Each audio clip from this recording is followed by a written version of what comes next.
Hey everybody, this is Roast Battle Commissioner Pat Barker. Thanks for tuning in to this week's episode. Do us a favor, make sure you follow us on social media. At Roast Battle is where we post all of our clips. At RBL Commish is where I'm posting all sorts of bonus Roast Battle content. And check out our website at verbalviolence.com. Hey everyone, welcome back to RBL Weekly, the show where we cover the top 5 battles in the Roast Battle League. I am the RBL Commissioner, Pat Barker. I am joined once again, finally, reunited, and it feels so good. Sarah Keller, welcome back to the show. I feel like it's been forever. It has been. Fuck you, COVID. We originally, this was supposed to be the deal every week, me and you. And this is, I believe, episode 6, and the first one since episode 1 where we were able to get in the same room at the same time. Thank you to Paige Wesley, Frank Castillo, and Omid Singh for filling in when Sarah or I was out of commission. But I think we're good to go, knock on wood, for the next little bit. I'm back, baby. What were you? I get COVID for the 4th time. So you had COVID. I did. I know you missed one episode because of COVID. Congratulations on you. You got the hat trick on My COVID. most recent infection. Love that. Love that. But then the second time you were doing something a little bit more fun, and you sent us something really cool from a museum. And this is the first time I've ever thought anything from a museum was cool. Yes. What did you see? So I got asked to do the comedy festival at the National Comedy Center in Jamestown, New York. And they have, so it's a museum about comedy. It's really cool. And they have an entire roast section and a roast battle exhibit, where you can watch a compilation of roast battles. It talks about the history of it, how Brian Moses created it, and then you can actually hire you can have Frank Castillo send recorded burns to people. It's very silly, but it's really cool. I love that. I fuck the Getty, fuck the Louvre. Fuck all my teachers that said I'd never be in a museum. What? That's amazing. It makes me feel like the show is classy now, the fact that it's represented elsewhere. I agree. I think we actually have to call it Roast Battle now, just to add it fancy. I like at that. The end. I like stupid. that. And throw the pinky up when we are roasting people. Yep. Well, that's very cool. I'm so glad to have you back. You've missed a lot in the world of Roast Battle.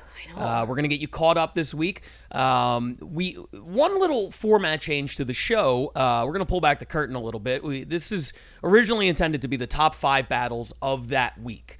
Well, everybody's very busy. There's a lot of stuff going on. Not every division runs every week. The entire country of Japan had COVID all at the same time. London is at the Edinburgh Festival for the next month.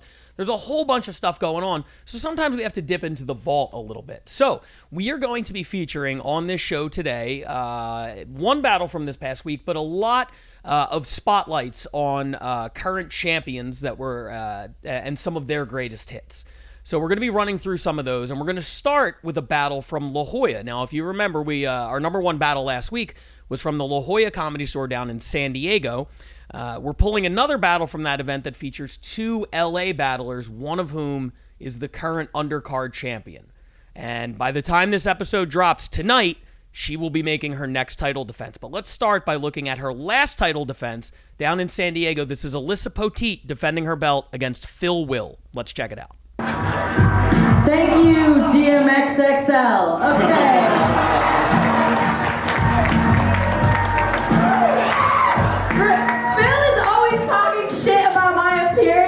He told me that I need to buy better jeans, but the fuck's he know? His jeans gave him diabetes.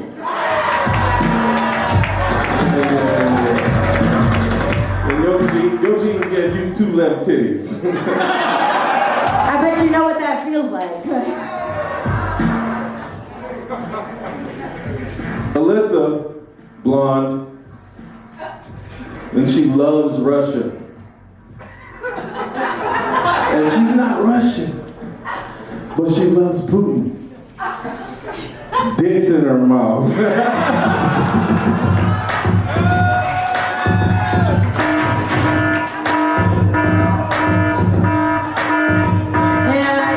Yeah. And the only time you've ever made a woman come was to her senses, okay? Here, dry your tears while I tell my joke, bitch.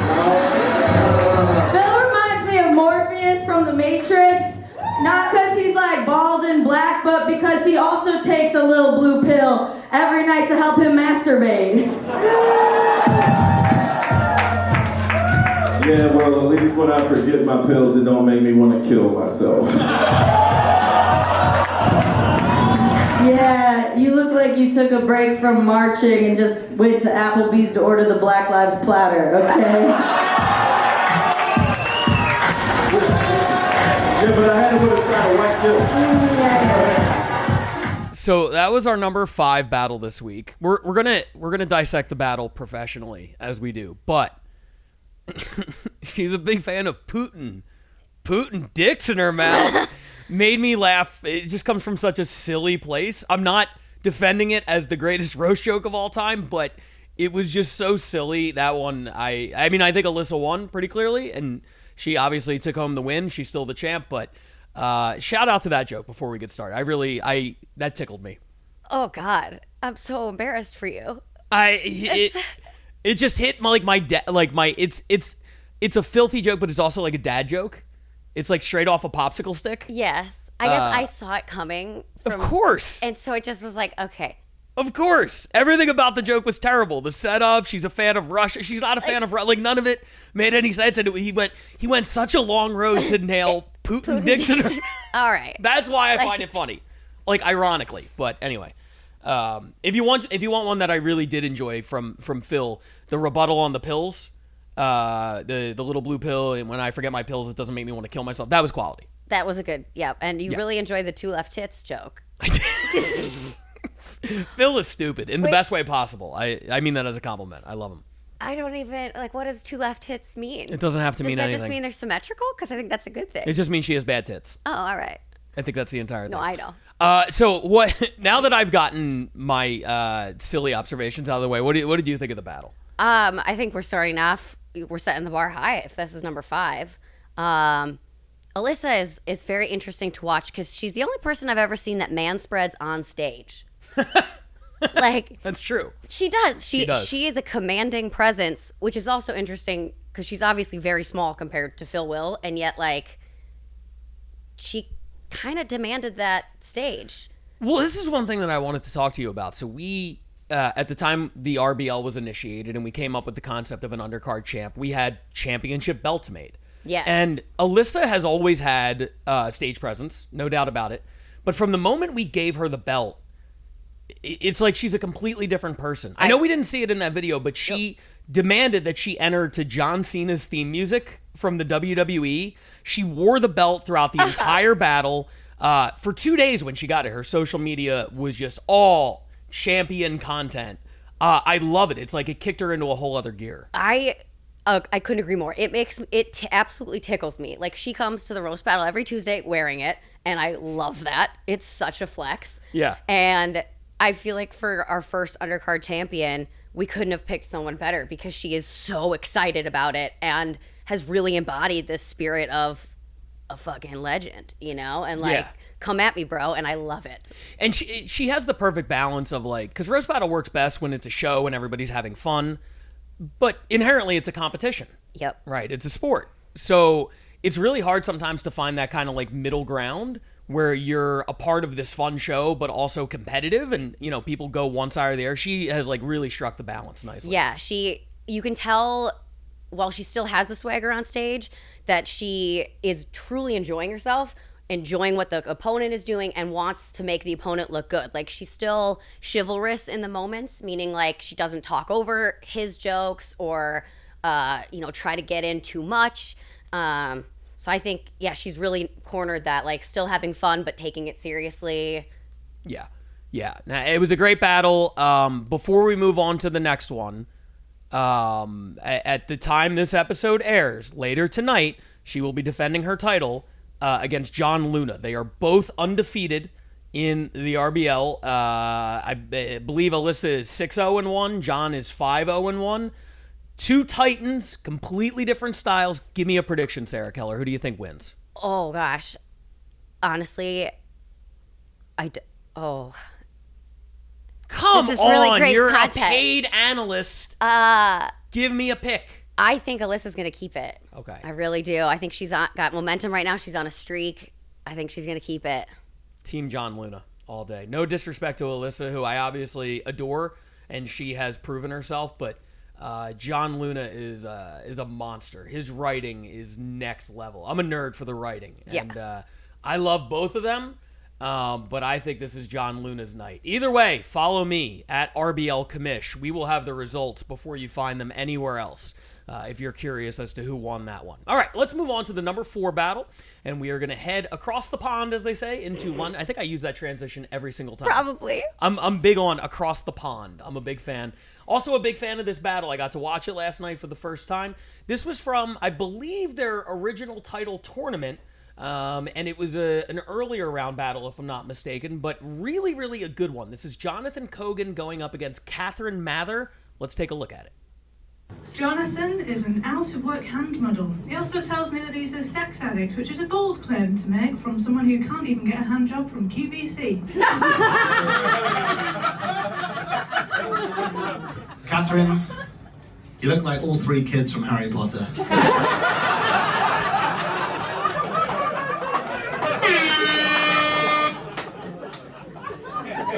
You've got Harry's shit glasses, you've got Ron's shit hair, you've got Hermione's terrible personality, and let's be honest, J.K. Rowling would still probably hate you because you look trans.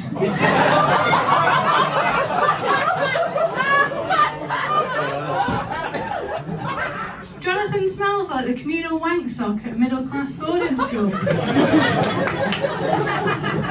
Which is, incidentally, exactly what he was, aged 11 to 16. Yeah,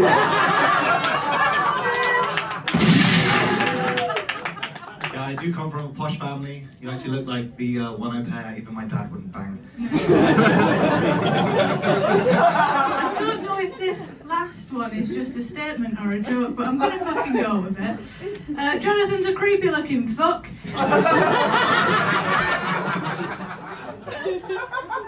He looks like you'd wake up to find him fucking you at a party. Even if I was a date rapist, I wouldn't waste one on you. And, sorry, can I say and he'd get off the rape charge because his dad knows the judge. All right, so a lot to cover on that one. I'm gonna start with a piece of advice for anybody. Jonathan, in that last joke, when you interrupted her in the middle of the joke, if a woman is making a joke about how you look like a rapist, do not force yourself on her in the middle of her joke with a rebuttal. It kind of proves our point. So that first and foremost, let's get that PSA out of the way. Now let's talk about the battle. What did you think? Yeah, I was like, whoa, I think I just saw white male privilege happen. Like, all of it. It was just... there was just a lot to process. Yeah, there was a lot going on in that. I thought the joke writing was very, very good. Yes. I loved all of Catherine's joke writing, perhaps with the exception of the last one, which I think she acknowledged wasn't necessarily a joke, just sort of a factual statement. But I really enjoyed both of them up until that point. Even the jokes that, like the one joke about the he's an out-of-work hand model, and he claims to be a sex addict, but he can't even get a hand job from QVC. If all those pieces of the joke are true, that's a hell of a fucking joke. Oh, flawless. Just unbelievable. Chef's kiss joke. And the joke about the communal wank sock at a boarding school, it just kept getting more British with every word. And I was like, this is delightful. And then I could smell the sock, which is gross. Yeah, that's disgusting. So it was and any joke that gives you like a sight, a smell, a taste, God, is always one of my favorites. Like when it's so good that you can feel it. And yeah, I think one of the cool things about the RBL is that the scenes are very specific to their area, you know, and nothing is a more regional turn of phrase than communal wank sock. At a middle class boarding school, like we don't have middle class boarding schools. Like, absolutely. The entire thing was really good. I was surprised to see that I've yet to see either of these comics in sort of the title conversation over there. London actually has co-champions right now, Ken Grinnell and Ellie Grace Cashin. They had a big tournament, and in the finals, there was a draw. So they're going to have a rematch at some point. I don't know who comes out of that one, but whoever it is, I would think that these guys would kind of be, coming up on a title shot soon. Both of them. By the way, one other thing that I noticed, they were both reading off of things, but for some reason it's so much more charming to read your jokes out of a little notebook than it is out of a phone. Yes, a lot more charming and, again, very British.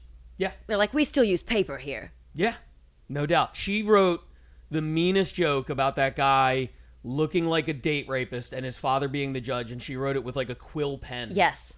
And like dipped it in the ink. Very old school. Tanked. Well, and an owl was over her head just looking down at her. Why? I don't know. That just seems like a thing that happened. What have been because you've been here for a few episodes now, you've seen some British battles.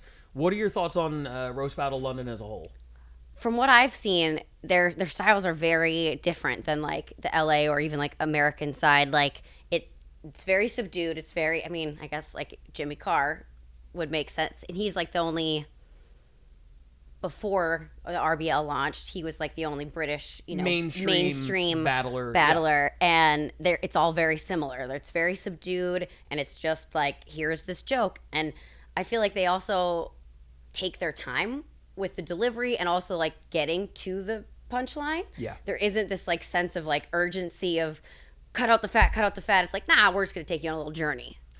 Yeah, and I really wonder, because one of the things that I think about as the commissioner is when we have an opportunity to make these cool battles between divisions, how would that style translate to America? And the more I watch of these battles, the more I become convinced that they would do very, very well. I think it would be a really interesting style clash, but I think especially if the writing was as strong as what we just saw, it would lure the audience in. And, when you're a comedian, you change paces. It's not always joke. Sometimes you're doing more of a story and kind of like taking them on a little ride. I'm convinced that some of the British battlers we've seen would do very, very well stateside. I think so, too. I think it would be like shocking to the audience, the juxtaposition, but like in a good and like fresh new way of like, oh, this is a totally different rhythm that we're watching. And also just like their accents make you just want to listen more anyway. It's adorable. If nothing else, you guys are adorable. Yep. Especially when they say fucked up shit. And then you're like, what do you sound like, Mary Poppins? Yeah. Exactly. It just tickles me. Yeah, there's just something delightful about like, oh, I reckon this cunt went to boarding school. It's like, Jesus Christ. We're so bad at British accents. I know, we're so bad. But to be fair, so are they. They all sound ridiculous. I know to them they sound normal, but sorry, guys. America's the only place where it matters. We're going to edit all of this out. All right, let's move on. Keep it in. Move on to battle number 3 this week. We come back to the United States, and we go to New York. Now, this battle features current New York champion Eric Bergstrom, but this fight is from before he became the champion. This is sort of on his climb up the ladder. This is from New York Comedy Club. I believe he's going up against Derek Humphrey. Let's take a look at this one. Eric's life is an open book, and that book is the Epstein flight logs.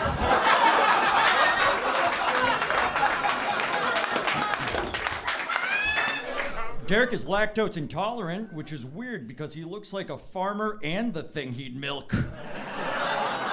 If Eric ran a vape shop, it would be called Statutory Vape.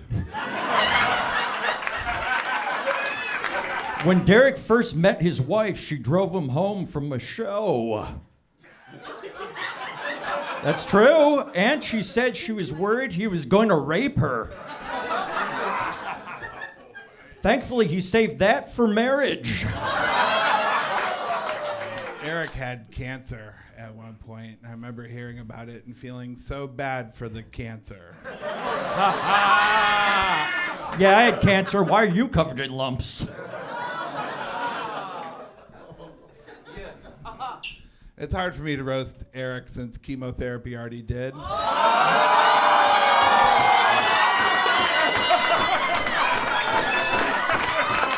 Derek likes to watch football, which is ironic for someone that can't see their feet or balls.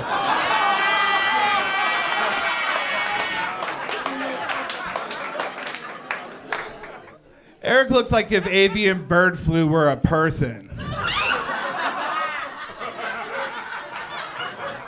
I think in terms of quality of battles, this is our best week yet. This has been all bangers. I would agree. Yeah. There hasn't been a single one where I was like, it was either like super one-sided or, yeah, I think these have all been like great, and have had some of the best jokes I've heard. Oh my God! As a fat guy, I've heard so many fat jokes, and to hear twists on them that I've never heard before. The football joke. I mean, my God, just really exceptional writing. Really, really well done. That was it was my first time seeing a full Eric Bergstrom battle in about 5 years. He used to do Roast Masters over in LA.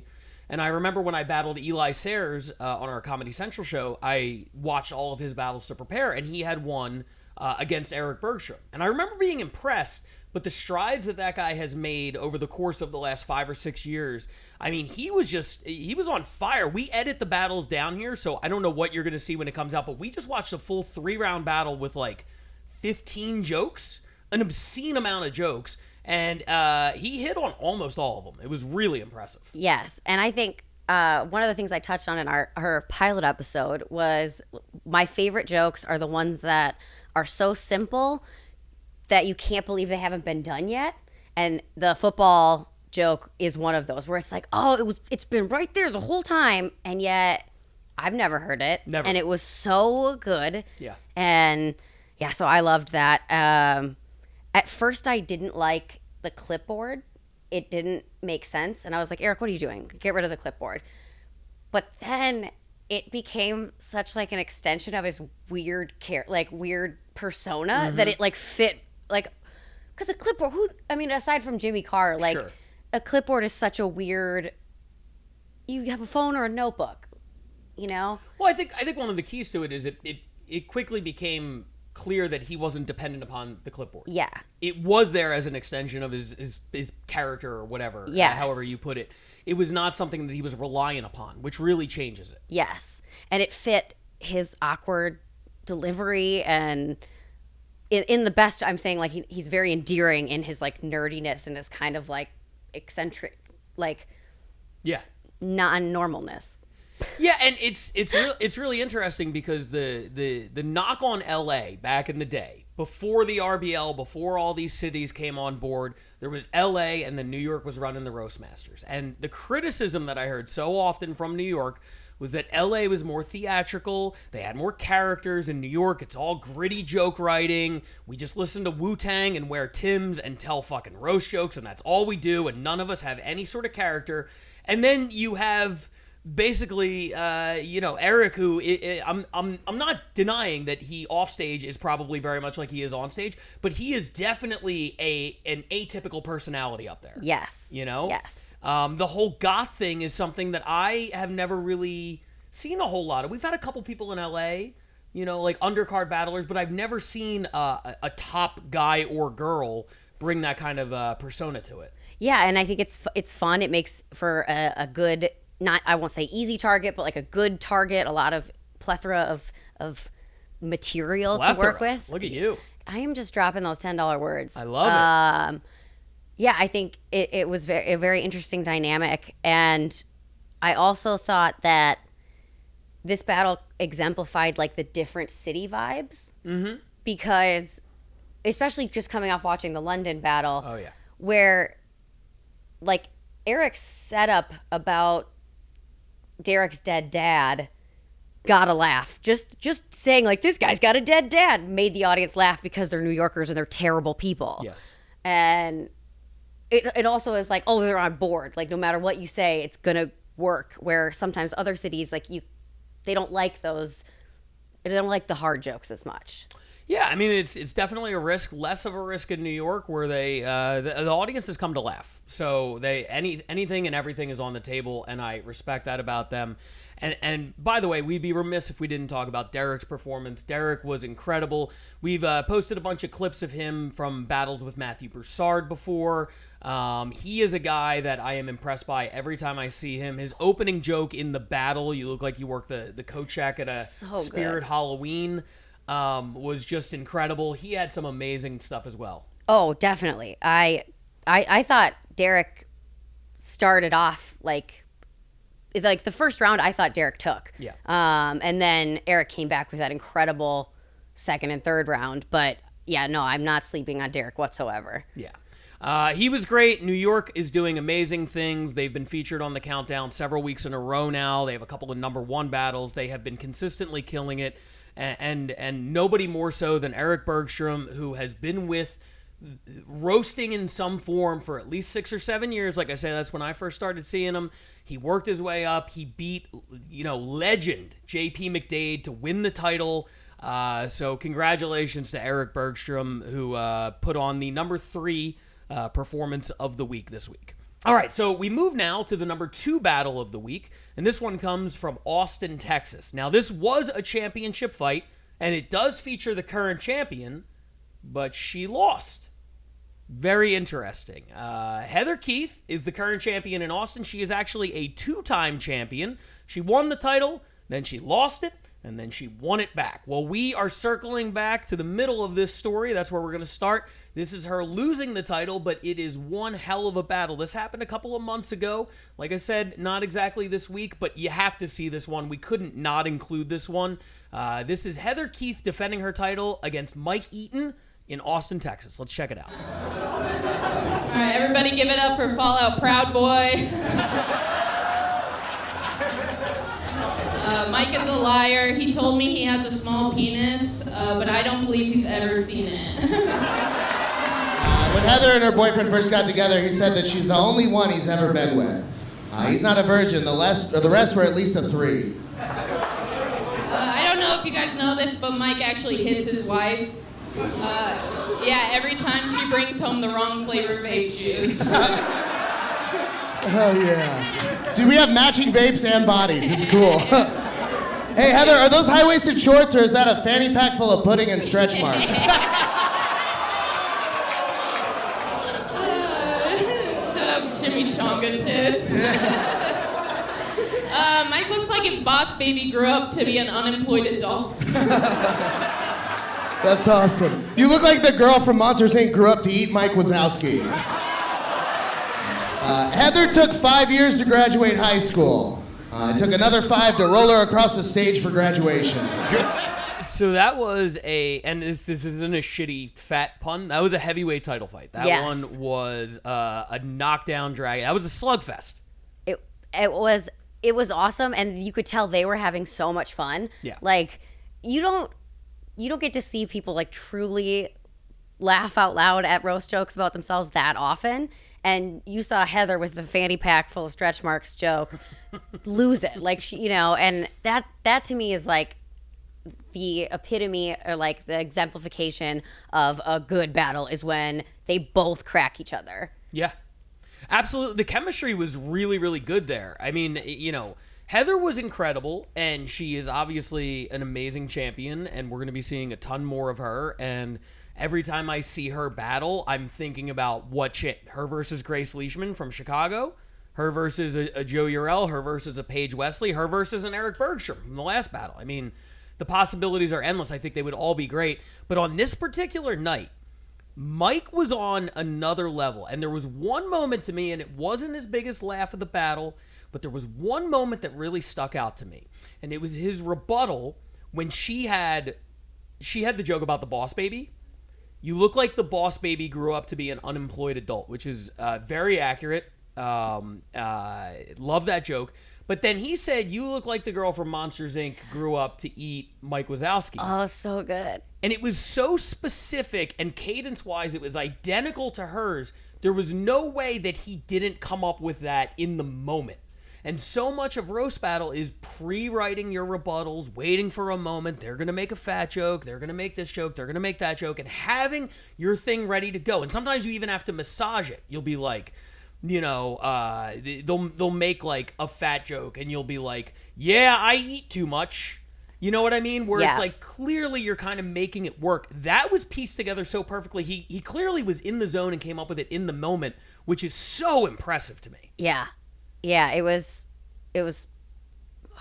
I mean, I'm speechless. Yeah, I mean, his written stuff was obviously incredible, and it's what won him the battle, but as a roast battle nerd, as somebody who's done it a whole bunch of times, that was actually the most impressive thing to me, that you could be so in the moment. He didn't have a phone, he didn't have notes, and I always worry that if I get off topic of my scripted stuff, I'll forget where I'm going next. And he didn't have any of those concerns. Totally cool, calm, and collected. Both of them just having a lot of fun up there.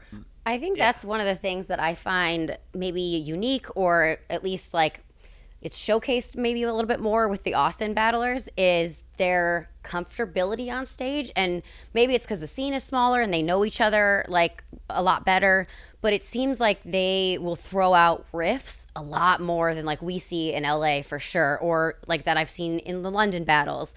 There's a lot more fun back and forth between them in Austin, I have noticed. Yeah, and you'll see the riffing in the London battles. It's just more conversational and less funny. Yes. I feel shitty to say that, but London is sort of like more meandering, whereas Austin is like, hey, we're keeping the same pace, but we are more comfortable sort of throwing stuff in between the jokes. Yes. Which I loved. This battle was great. I did think that just in overall volume of quality of jokes, I thought that Mike won it. I would agree. I think they all had all 5 jokes hit. I think Heather had a couple that didn't hit as hard, where Mike had 5 for 5 bangers, and so I think it was a fair judgment that Mike took it. Stoked that Heather's back again. I'm waiting now for another rematch and like Mike take it back. And yeah, I mean, I'm waiting for us, Austin. If you're watching this, thank you for sending us that battle. Feel free to send us the rematch as well, because I would love to check it out on a future episode. I was just so blown away by this one. I was really, really impressed, and I think on most other weeks that would have been number 1. I agree. Without a question. But this week was a special week. And this one, look, all 5 of these battles this week were exceptional, and we could have put them in any order and been totally fine. But this one gets extra special treatment because it was truly this week. This happened last, I believe, Thursday in Sacramento. They had the biggest Roast Battle Bay Area show to date. They had 7 incredible battles. They crowned a new undercard champion. Congratulations to Artie Valenzuela, who won that title and will be defending it in the first week of September. But the main event was our very own Paige Wesley, who you've seen on this podcast, co-hosting one week that Sarah was out. She competed against Joe Urell in our first main event title match, and she's originally from the Bay Area, and she said, I want to go up there and battle the best that they have. And we've been really impressed in LA by a woman named Morgan Anderson, who is undefeated in the Bay, undefeated in LA. I believe combined she was about 9-0, and I said, this is who you need to go up against. And Paige is not afraid of anybody or anything. In fact, she hit me up after this battle and said, I want to go to Chicago and face Grace Leishman. I want to go to Austin and face Heather Keith. I want to go to all the different cities and take on the best they have. She is a monster. She's an insane person in the best way. The absolute best way. Maybe nobody represents the spirit of Roast Battle right now as much as Paige Wesley. I would agree with that. Just the fighting competitive spirit and still having fun up there. And the result was her going up to her old stomping grounds in the Bay Area, in Sacramento, and having the number 1 battle of the week. This is Paige Wesley from LA taking on Morgan Anderson from the Bay. Check it out. Taking on Morgan Anderson from the Bay. Check it out. Morgan has a great Gatsby tattoo on her back. And it'd be a great conversation starter if she ever fucked someone who could read.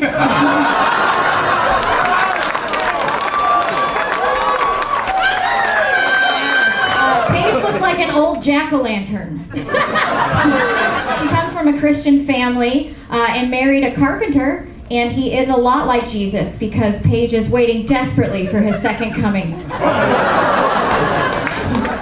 It takes all of 3 days.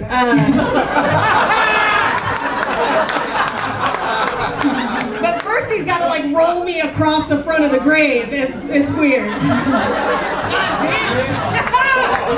I feel like Paige looks like she lost her virginity outside.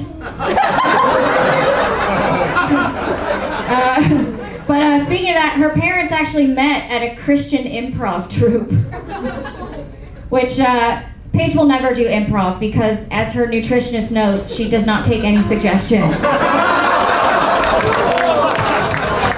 every time someone offers me food, I say yes and. It's true, I'm overweight. Morgan's had a lot of plastic surgery, so we're both injecting fat into our faces. I just do it organically. And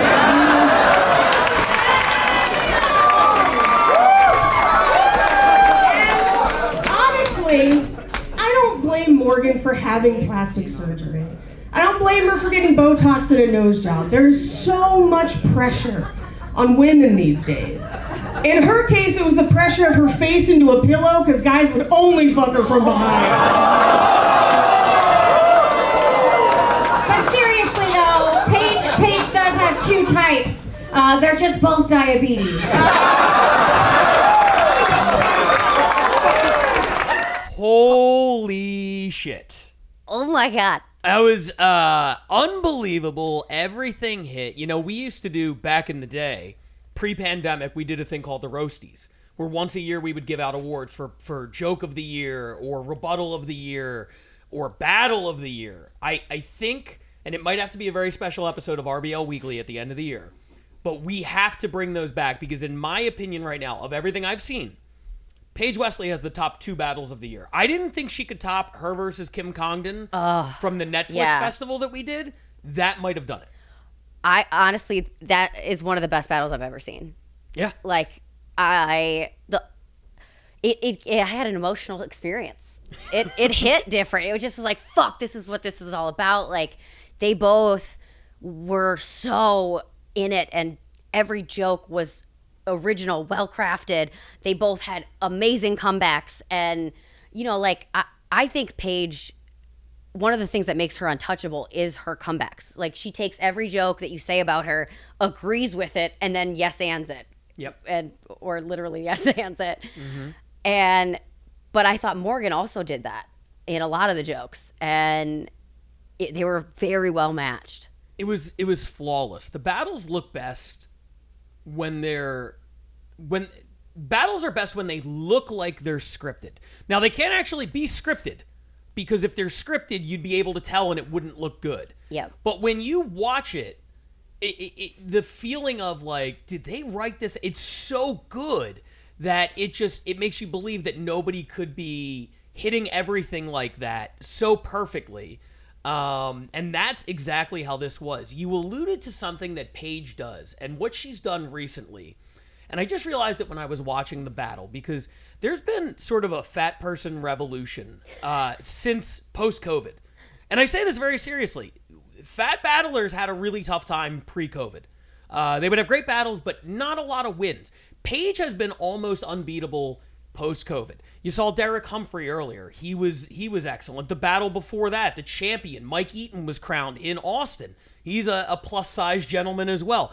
All across the Roast Battle League, fat people are having more and more success, and I couldn't figure out if it was a coincidence. I couldn't figure out what was going on, but in Paige's case, she has not only started preparing rebuttals. Yes, I'm fat, but she also takes the jokes in the moment and does her own self-deprecating thing. And I think a lot of people shy away from self-deprecating in roast battle because the object is to cut down the other person, and it's almost like a sign of weakness if you cut down yourself, but it makes her so much more likable. It's almost like if I can hit myself with the best fat joke that you're going to hear tonight, it takes the sting out of theirs. Yep. Because they're not even roasting me as well as I'm roasting me right now. And it's really incredible how she's able to do it. And she did it a couple times in the battle with the yes and thing, and you know, the whole thing about she diffused the joke about, you know, Paige is waiting for her husband's second coming, and she had the whole thing like he has to roll me across the grave like a boulder. Like, how do you compete with that if she's tagging your jokes? Yeah, you can't. I mean, it's incredible. It takes all the power away from your joke because she said something better or funnier or as funny. But I thought Morgan did a great job of staying with it. And sure. If you're going to be undefeated this deep into your career, there is not a better battle to take a first loss on. No. Because Morgan has nothing to look back on the next day. Like, I think we've all had battles where we wake up the next morning and you're like, fuck, I wish I had done that differently or that. She has nothing to look back on and feel bad about in this one. I mean, it was just, sometimes you have a classic and you lose. Yeah. That's a good night. Yeah, and no one will remember that she won or lost that battle. It'll just go down in history as one of the greatest. Absolutely. I'll remember it, but nobody else you will. But, like, I don't remember. You know, like, Nicole and Keith had one of the best battles of all time. I don't know who won that. I'm going to go with Nicole. Yeah, it was Nicole. It was Nicole. Okay, but see, I don't remember. Yeah. I never remember. Yeah, no, you're absolutely right. It's all about putting on a show, and those guys put on the best show of the week. Congratulations to everybody who was featured in the battles. Every city for the Bay Area, this was their second #1 battle in the first 6 weeks. Very impressive stuff coming out of Northern California. LA still yet to pull off a win. I know we could claim partial credit for this one, but we won't. We're going to earn it the old-fashioned way. And who knows? Could be next episode. Joe and Omid title match. Ooh, yeah. Maybe. We'll see how that one plays out. Until then, I'm Pat Barker. Follow me on Instagram at the Roast Battle-centric account I've created at RBL Commish. Posting content 6 days a week, so please make sure you check that out. And he rests on Sunday. Yeah, I rest on Sunday. That's exactly right. Sarah Keller, where can they find you? Sarah Keller across all social media at Sarah Keller07. And I don't know. That was a hell of a dismount. I Thank you, Sarah. ruined it. We'll see you guys next week on RBL Weekly.